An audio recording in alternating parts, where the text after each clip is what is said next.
రాష్ట్ర రైతాంగానికి అందరికీ కూడా విజ్ఞప్తి చేస్తాను. ఈరోజు ఎరువుల తయారీ, ఎరువుల సరఫరా, ఎరువులకు సంబంధించినటువంటి పూర్తిగా ఆధిపత్యం కేంద్ర ప్రభుత్వానిదే. విద్య, వ్యవసాయము, త్రాగునీరు, ఇతరత్ర ఆరోగ్యము, ఇతరత్ర సబ్జెక్టులన్నీ ఫెడరల్ సిస్టంలో కేంద్రము రాష్ట్రము ఉమ్మడి సబ్జెక్టులుగా ఉంటాయి.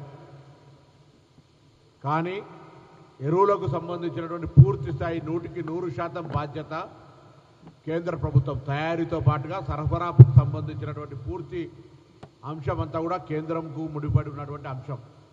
అందుకే రాష్ట్ర ప్రభుత్వం పక్షాన కేంద్రాన్ని ఇన్నిసార్లు విజ్ఞప్తి చేస్తున్నప్పటికీ కూడా రాష్ట్ర ప్రభుత్వం భారతీయ జనతా పార్టీది లేదనే కారణం మీదన, లేదా కాంగ్రెస్ పార్టీ తెలంగాణ ప్రభుత్వం రైతాంగానికి 22,000 కోట్ల రుణమాఫీ చేసి రైతు భరోసా పేరు మీద ఎకరానికి 6,000 రూపాయలు 9 రోజుల్లో 9,000 కోట్లు ఇవ్వడం కానీ, సన్న వడ్లకు 500 బోనస్ ఇవ్వడం కానీ, ఈ విధంగా రైతులకు సంబంధించిన అనేక కార్యక్రమాలు జరిగేటువంటి సందర్భంలో రైతుల పట్ల కాంగ్రెస్ పార్టీకి కొంత వ్యతిరేకత రావాలనే ఆలోచనతో భారతీయ రాష్ట్ర సమితి బీఆర్ఎస్ తోటి క్షేత్రస్థాయిలో కుమ్ముక్కై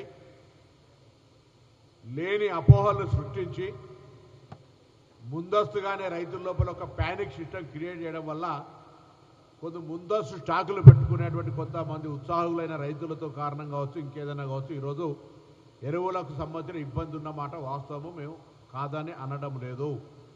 కానీ దీనికి బాధ్యత ఎవరైతే వహించాల్సిన వాళ్ళో నిమ్మకు నీరెత్తినట్టు మౌనంగా బాధ్యత రాహిత్యంగా వ్యవహరిస్తున్నటువంటి అంశాన్ని తెలంగాణ రైతాంగానికి చెప్పే ప్రయత్నం చేస్తూ ఉన్నాం. ఈరోజు తెలంగాణ రైతాంగం వాళ్ళను పొద్దున్నే లేచి గ్రామీణ ప్రాంతాల్లో రైతులకు ఇబ్బందిని గమనించి వాళ్ళను పొలిటికల్ మోటివేషన్ చేసే ప్రయత్నం చేస్తూ ఉన్నారు బీఆర్ఎస్ నాయకులు. నేను అడుగుతాను, మీకు నిజంగానే భారతీయ జనతా పార్టీ మీద మీ నాయకుడు మొన్న చెప్పినాడు కేటీఆర్ గారు, ఉపరాష్ట్రపతి ఎన్నికల్లో యూరియా ఇస్తే మీకు ఓటేస్తాం, యూరియా ఇవ్వకపోతే ఓటేయమని చెప్పినారు. ఇవాళ రేపు పొద్దున ఓటింగ్ ఉంది, యూరియా ఇయ్యలే. ఓటు తెలుగు బిడ్డకు ఓటేయండి. నేను రాజకీయం కొరకు మాట్లాడతలేను. మీరు అంత పెద్ద ఎత్తున ఒక ఆఫర్ ఇచ్చినా కూడా యూరియా సప్లై కాలే. రాష్ట్ర ప్రభుత్వం నుంచి ముఖ్యమంత్రి గారితో సహా అనేక సందర్భాల్లో మా పార్లమెంటు సభ్యులు పార్లమెంటు సాక్షిగా ధర్నా చేసి మంత్రులను గెరావు చేసినా కూడా నేను ఎందుకు చెప్తున్నా అంటే క్షేత్రస్థాయిలో రైతులు ఇబ్బంది పడుతున్నారు. నేను మాజీ మార్కెట్ చైర్మన్గా సహకార సంఘాలకు సంబంధం ఉన్న వ్యక్తిగా రైతు బిడ్డగా క్షేత్రస్థాయిలో రైతులు పడుతున్న ఇబ్బందిని గమనిస్తూ ఉన్నా. వారందరికీ కూడా రాష్ట్ర ప్రభుత్వం నుంచి మీ ఇబ్బందిని గమనిస్తూ ఉన్నాం. కానీ మీకు సహకారం అందించడానికి మా చేతిలో ఎరువుల తయారీ ఉత్పత్తి లేదు. మన రాష్ట్రంలో ఉన్న రామగుండం ఎరువుల ఫ్యాక్టరీ ఉద్దేశపూర్వకంగా నిర్లక్ష్యంగా కావలసుకున్న 4 నెలలుగా ఉత్పత్తి కాకుండా చూస్తూ ఉన్నటువంటి పరిస్థితి ఉన్నది. మేము డిమాండ్ చేస్తాను రామగుండం ఎరువుల ఫ్యాక్టరీని ఉత్పత్తి చేసి తెలంగాణ రైతులకు ఎరువులు ఇవ్వమని. అది కూడా సహకరించడంలే. ఇవాళ రాష్ట్రానికి రావాల్సినటువంటి దాదాపు 11 లక్షల మెట్రిక్ టన్నులు రావాల్సి ఉంటే 5.2 lakhs మెట్రిక్ 5.20 lakhs మెట్రిక్స్ మాత్రమే వచ్చినది. ఇది ఈ ప్రభుత్వం యొక్క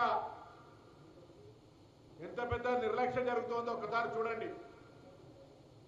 మనందరం కూడా రైతులు, తెలంగాణలో ఉన్నటువంటి రైతులందరూ భారతీయ జనతా పార్టీ నాయకత్వాన్ని నిలదీయాల్సిన అవసరం ఉంది.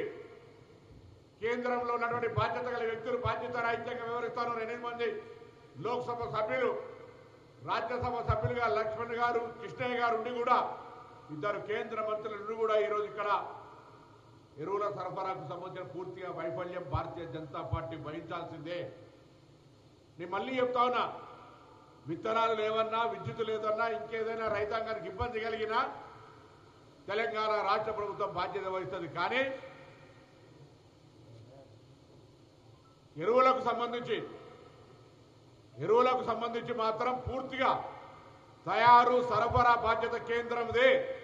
ఇవాళ మీ మీద కేంద్రం మీద నెట్టుతున్నామని కాదు. ఫెడరల్ సిస్టమ్, రాష్ట్ర కేంద్ర ప్రభుత్వాల విధి నిర్వహణ యొక్క బాధ్యతల్లో మీరు పర్యవేక్షించినప్పుడు కూడా స్పష్టంగా రసాయనాల ఎరువులకు సంబంధించినటువంటి శాఖ కేంద్రంలో ఉంటే తప్ప రాష్ట్రాల్లో ఉండదు. ఒక తెలంగాణ కాదు, దేశంలో ఏ రాష్ట్రంలో ఉండదు. అందుకే ఇలా మరొకసారి కేంద్ర ప్రభుత్వాన్ని డిమాండ్ చేస్తా ఉన్నా, కిషన్ రెడ్డి గారు, బండి సంజయ్ గారు, నిజంగా మీరు తెలంగాణ నుంచి ప్రాతినిధ్యం వహిస్తున్న బిడ్డలైతే తెలంగాణ రైతుల గోసలు మీరు పట్టించుకోదలుచుకుంటే, తెలంగాణ రైతుల గోసలను తీర్చాలనే తపన మీ పార్టీకి ఉంటే, ఇలా రైతులకు సంబంధించినటువంటి ఎరువుల సరఫరాకు సంబంధించిన అంశం మీద వెంటనే స్పందించి కేంద్ర మంత్రిని విజ్ఞాపన చేస్తారా, బెదిరిస్తారా, దండం పెడతారా, చాతనెగ్దా చాత కాదా, కాకపోతే మమ్మల్ని వెంబడి రమ్మంటారా? ఏదేమైనా ఇలా తెలంగాణ రైతులకు అవసరమైనటువంటి ఈ చివరి దశలో ఒక 2 రోజుల పాటు ఇటు వరి, పత్తి, ఇత్తనాలకు సంబంధించినటువంటి దిగుబడులకు సంబంధించిన ప్రభావం పడేటువంటి పరిస్థితి ఉంది. కాబట్టి దయచేసి రాజకీయ కక్ష ఉంటే తెలంగాణ ప్రభుత్వం మీద ఇంకేదైనా విధంగా తీసుకోండి. రాజకీయ వేధింపులు చేయదలుచుకుంటే తెలంగాణ ప్రభుత్వాన్ని, ప్రజలను ఇంకో రకంగా వేధింపులకు గురి చేయండి.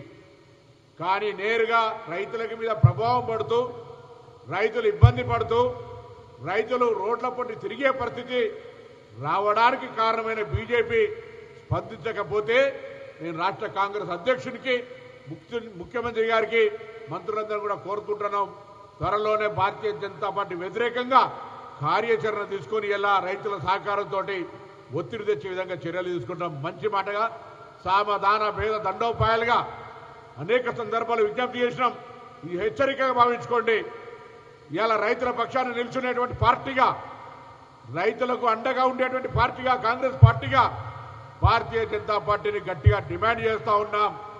ఈ బాధ్యత మీది. బాధ్యతను విస్మరించి వ్యవహరించకండి. బాధ్యతను విస్మరించడం వల్ల తెలంగాణ రైతాంగానికి నష్టం జరుగుతోంది. అన్నదాత కష్టాల్లో ఉంటే రేపు తెలంగాణ ప్రజలకు కష్టాలు వస్తాయి. ఇలా దిగుబడి తక్కువైతే రాష్ట్ర ఆదాయం మీద, రైతుల ఆదాయం మీద, తదుపరి రాష్ట్ర మొత్తం వ్యవస్థ మీద ప్రభావం పడేటువంటి అవకాశం ఉంటుంది. ఆ కనీస జ్ఞానాన్ని కోల్పోకుండా ఈరోజు వెంటనే తెలంగాణ రైతులకు అవసరమైనంత ఎరువుల్ని డిమాండ్ ప్రకారంగా రాష్ట్ర ప్రభుత్వం చేస్తున్నటువంటి వ్యవసాయ శాఖ ప్రతిపాదనల మేరకు యుద్ధ ప్రాతిపదికన పంపమని, లేనట్టయితే తగిన మూల్యం, రైతుల కోపం, రైతుల ఆగ్రహానికి గురి కావాల్సినటువంటి బాధ్యత బీజేపీదే అనే మాటని సందర్భంగా తెలియజేస్తా ఉన్నాం.